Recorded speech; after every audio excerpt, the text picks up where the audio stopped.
మండలంలో పనిచేసి ఆయన సూపరింటెండెంట్ మేడం కాసినైనా ఉంది కదా, ఆ విధంగా కొన్ని సలహాలు సూచనలు కూడా ఇచ్చాను.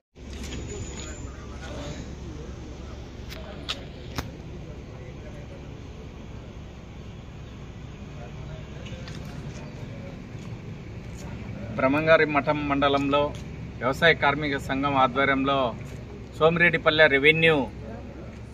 రెవెన్యూ పొలంలో చీటీపై సంబంధించి పొలంలో పేదలు సోమిరెడ్డిపల్లె గొల్లపల్లె గ్రామాలకు చెందినటువంటి నిరుపేదలు దాదాపు 100 మంది మనిషికి ఎకరా చొప్పున దాదాపు 10-12 సంవత్సరాల నుంచి సాగు చేస్తున్నటువంటి భూములను ఈరోజు ధనవంతులు వచ్చి ఆక్రమించడానికి ప్రయత్నం చేస్తున్నారు.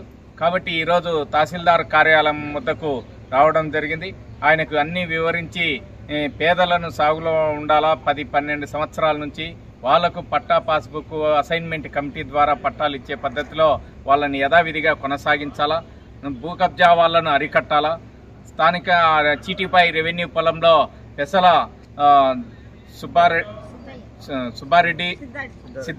పెసల సిద్ధారెడ్డి మరికొంతమంది 60 ఎకరాలు 50 ఎకరాలు 30 ఎకరాలు చొప్పున ఆక్రమించి వివిధ మాడి చెట్లు, జామ చెట్లు, అదేవిధంగా టేకు చెట్లు, రకరకాల పంటలు పైర్లు వేశారు.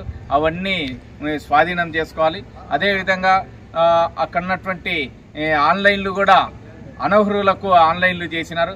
అవన్నీ మొత్తం ఎంక్వైరీ చేసి దర్యాప్తు చేసి మొత్తం స్వాధీనం చేసుకోవాలని వ్యవసాయ కార్మిక సంఘం డిమాండ్ చేస్తున్నది. కాబట్టి గత 10-12 సంవత్సరాల నుంచి అసైన్మెంట్ కమిటీ ఏర్పాటు చేసి పేదలకు కనీసం 2 ఎకరాల భూమి కూడా అమలు చేయలేదు. కాబట్టి ఈరోజు 10-12 సంవత్సరాల నుంచి చీటీపైలో సాగులో ఉన్నటువంటి పేదలను బయటికి నెట్టి ధనవంతులు భూ కబ్జాదారులు భూములను స్వాధీనం చేసుకోవాలనే ప్రయత్నం విరమించుకోవాలా, లేకపోతే పెద్ద ఎత్తున ఆందోళన పోరాటం చేస్తామని ఈ సందర్భంగా వ్యవసాయ కార్మిక సంఘం విజ్ఞప్తి చేస్తున్నారు.